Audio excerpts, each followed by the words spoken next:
बिस्मिल्लाहिर्रहमानिर्रहीम। Welcome to Asma Khurram insights. आज मैं क्लाउड गाउन की स्टिचिंग का ट्यूटोरियल लेकर आई हूँ और कुछ स्टेप्स मैंने कटिंग में नहीं बताए थे, वो भी आप यहाँ पे देख लीजिएगा, क्योंकि ये स्टिचिंग के टाइम पर ही होते हैं, टेलर ही करता है। ये छोटे छोटे पीसेस मिसिंग नहीं होते इस तरह। आपने तो खुद करना होगा, तो इंशाल्लाह आप ये देख कर पूरा कटिंग कर सकते हैं और स्टिच भी कर सकते हैं। बहुत ही ज़बरदस्त क्लाउड रफल गाउन है ये, और आई थिंक इसका ट्यूटोरियल इंटरनेट पर मैंने नहीं देखा किसी ने क्लियर इस तरीके से गाइड किया हो। तो वीडियो पसंद आए तो एंड तक देखिएगा और लाइक ज़रूर कीजिएगा। हम पहले नेट की बॉडी जो मैंने कटिंग की है इसकी जो नेक की स्टिच करेंगे। ये बैक नेक है जहाँ पे जिप लगती है हमारी, तो नेट की बॉडी पहले हम तैयार करेंगे, क्योंकि ऊपर छोटा सा ऑफ शोल्डर का लुक दिया है। ये फ्रंट नेक है, इसको सिलाई लगा लेंगे। पहले शोल्डर की सिलाई नहीं लगाई हमने। ये छोटी छोटी टिप्स और ट्रिक्स होती हैं, इसलिए वीडियो को स्किप मत किया करें, तो आपकी सिलाई में ज़्यादा नफासत आएगी, ज़्यादा नीट एंड ज़्यादा अच्छा प्रोफेशनल लुक डिज़ाइन रेडी होगा। बैक नेक और फ्रंट की नेक की दोनों की स्टिच कर लिया। इसके बाद शोल्डर को हम स्टिच करेंगे इस तरह से। फ्रंट और बैक के दोनों शोल्डर्स को स्टिच करेंगे, ठीक है। ऐसे आपको समझ भी आ जाएगा, सीधा के दिखाती हूँ ये। तो बहुत ही आसान तरीकाकार है ये। मैं पूरी कोशिश करती हूँ क्लियर वीडियो बनाऊँ और जितना हो सके आपको अच्छे से समझ आ जाए। अभी हम ये वेस्ट की जो स्टिच होती है शोल्डर की, वो लगाएंगे आर्म होल की जो होती है, क्योंकि हाफ लग रही है ना, हाफ नेट की बॉडी पूरी तकरीबन तैयार हो जाएगी हमारी।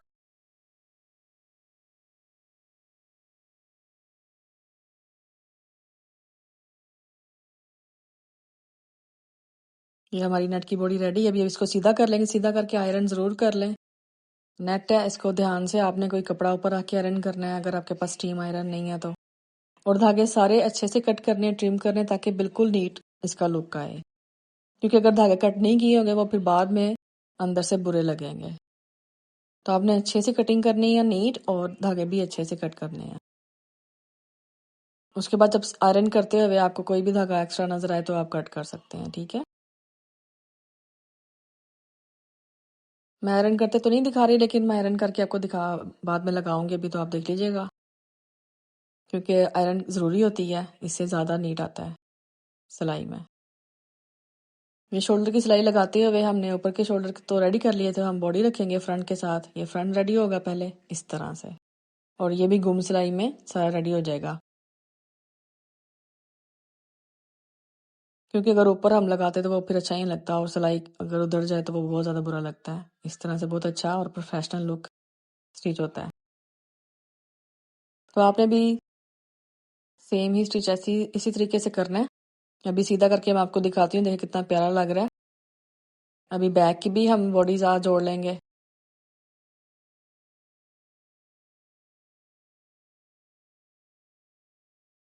इस तरह से थोड़ा सा एक्स्ट्रा पीस है वो कटिंग कर लेंगे। तो शोल्डर को जोड़ते हुए बैक की वन बाय बैक जोड़ते हुए आपने ध्यान जरूर रखना है कि लेफ्ट और राइट साइड जो है ना, वो उसकी पोजीशन आपने चेक कर लेनी है, वरना आपको फिर रिमूव करके देड़ के दोबारा सीना पड़ेगा। तो मैंने तो सीधा ही देखा, जैसे मैंने रखा है इसी तरह रखेंगे आप शोल्डर को, शोल्डर वाली साइड पर, तो आसानी रहेगी, मिस्टेक नहीं होगी। ज़ाहिर है स्टार्ट में मुझसे ये मिस्टेक्स हुई हैं, तो मैं आप लोगों के साथ शेयर कर रही हूँ ताकि आप लोगों से ना हो, क्योंकि ये नाजुक सा कपड़ा होता है, उधेड़ने के बाद फिर ये इसकी लुक जो है ना वो सेम नहीं रहती। तो आपने बहुत ध्यान रखना है। वीडियो को देखते हुए आराम आराम से स्टिच करें तो आसानी से हो जाएगा। कुछ तो प्रोफेशनल है, वो जस्ट देखेंगे मे बी।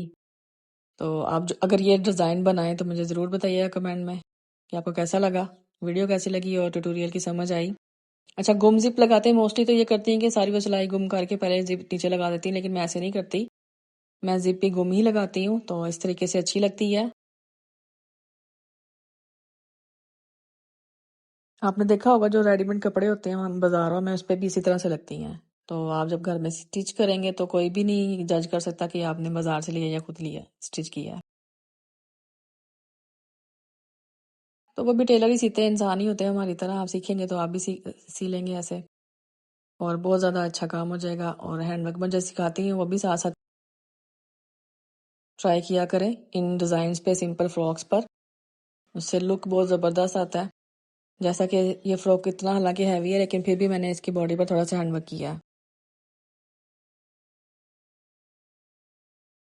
इस वीडियो के स्टार्ट में मैंने फाइनल लुक तो नहीं दिखाया क्योंकि ज़रूरत नहीं थी, मैं पहले दिखा चुकी हूँ और थंबनेल पे भी आपको पता लग रहा है। तो लास्ट में मैं फाइनल लुक लाजमी दिखाऊंगी आपको। और बहुत ही पसंद किया जाने वाला गाउन है। इसकी स्टिचिंग की समझ नहीं आती कि ये क्या किया हुआ है। तो ये जिस तरह से मैंने आपको कटिंग बताई इसी तरह से करेंगे, इसी तरह स्टिच करेंगे तो इसी तरह का सेम लुक आएगा। और बड़े साइज़ के लिए आप लेंथ बढ़ा सकते हैं। इसमें वुमेन गाउन्स भी बनते हैं तो बहुत प्यारे लगते हैं मम्मी और बेबी के। सेम सेम, हाँ, नेट बहुत ज़्यादा यूज़ होती है, ज़ाहिर इस पे रफल्स बहुत ज़्यादा है, इसलिए इस पे कपड़ा भी ज़्यादा लगता है। लेकिन मार्केट के 40-50 हज़ार के ड्रेस आप फिर भी घर में सस्ते बना सकते हैं।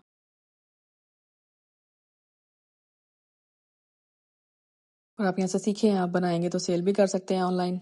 मैं खुद भी ऑनलाइन सेल करती हूँ, तो अगर आपका काम अच्छा होगा तो ऑर्डर्स भी अच्छे आते हैं।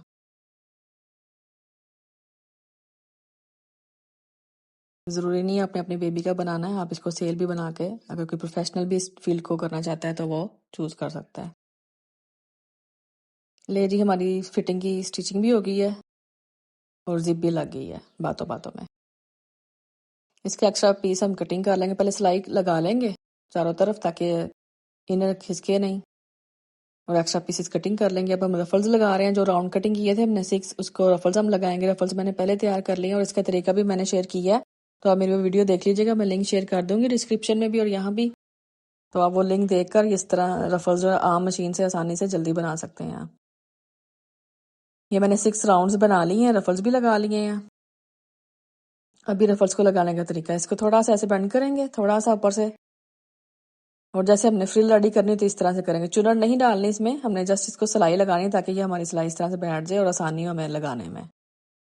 तो ये बॉडी के साइज का हम कर लेंगे, अगर जरूरत पड़े तो आप थोड़ी सी चुनर लगा लें अगर ज़्यादा बड़े हों तो। वैसे तो ये जो साइज मैंने बताया था इस तरह करेंगे तो बड़ा नहीं होगा, अगर थोड़ा बड़ा हो तो आप बॉडी के साथ लगाते हुए थोड़ी सी चुनर लगा सकते हैं, अदरवाइज तो इंशाल्लाह ज़रूरत नहीं पड़ेगी। इस तरह से ये रेडी होगी, एक फ्रिल बन गई हमारी, फ्रिल टाइप का। वो एक सीधी सिलाई लगाने की वजह, क्योंकि राउंड्स हैं तो वो मुश्किल होती है। फिर जैसे हम फ्रिल लगाते हैं उसी तरह से हम इसको रफल्स लगाएंगे, ठीक है। ये देखें, सीधी सिलाई की वजह से ऐसे लगेगा सीधा ही है हमारा सारा कपड़ा, तो लगाने में आसानी हो जाएगी। तो इस तरह से हम बॉडी के साइज को जोड़ लेंगे, थोड़ी थोड़ी दरमियान में चुनट की जरूरत होगी तो वो हम डाल लेंगे।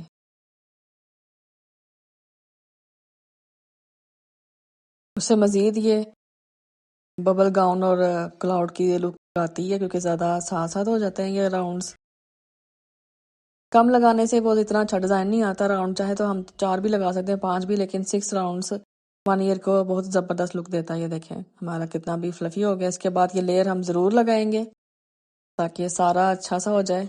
और नीचे से कुछ लोग होते हैं कि इनर ही लगा देते हैं इसके बाद, लेकिन मैं ऐसा नहीं करती। मैं पहले ये रफल्स वाली लेयर को भी मैंने बॉटम पर रफल लगाए हैं। मैंने 4 आप लोगों से कटवाई थी जो कटिंग के मेथड में, तो वह 2 हम रफल लगा के लगाएंगे, 2-2 करके, तो इस तरह से ज़्यादा बाउंसी और अच्छा लुक आएगा। इसके बाद केन केन हम लगाएंगे इनर के साथ। ये नेट की ही केन केन मैं रेडी करूंगी। ये देखें इस तरह से ही चुनट डाल के, जैसे रफल्स की चुनट लगाई है हमने, इसी तरह से हम ये फ्रिल रेडी करके इसके ऊपर 2 लेयर्स में बनाऊंगी। मैं अभी आपको फाइनल लुक भी दिखाती हूँ, वरना वीडियो बहुत ज़्यादा लॉन्ग हो जानी थी। टोटल के जो पीसेस मैंने बताए थे उसको इसी तरह से जोड़ लगाकर साइडों की सिलाई लगाकर एजेस भी फोल्ड कर लेंगे। उसके बाद हम ये केन केन लगाएंगे सारे। ये देखें रेडी, 2 लेयर्स मैंने लगाई है केन केन की, क्योंकि फ्रॉक छोटा था, ठीक है। तो आपने ज़्यादा चुनट लगाकर ही केन केन लगानी है। इसमें तकरीबन 20 पीसेस यूज़ हुए हैं मेरे। ये अब फ्रॉक के साथ हम केन केन को किस तरह से जोड़ते हैं इनर के साथ, ये आप देख लें। ये देखें इसी तरह से हम जोड़ेंगे ताकि वेस्ट से जो हम सितारी है ना वो चुभेगी नहीं बच्चे को, वरना आम तरीके से आप स्टिच करोगे तो वो फिर चुभेगी। तो इस तरह से गुम सिलाई भी हो जाएगी दोनों तरफ से। आप राउंड करके देखोगे तो सारा इनर ही नजर आ रहा होगा उल्टा करके। तो इसी तरीके से आपने स्टिच करना। आपको ये तरीका कैसा लगा मुझे कमेंट करके जरूर बताएं और वीडियो को लाइक और शेयर जरूर कर दें। Thank you.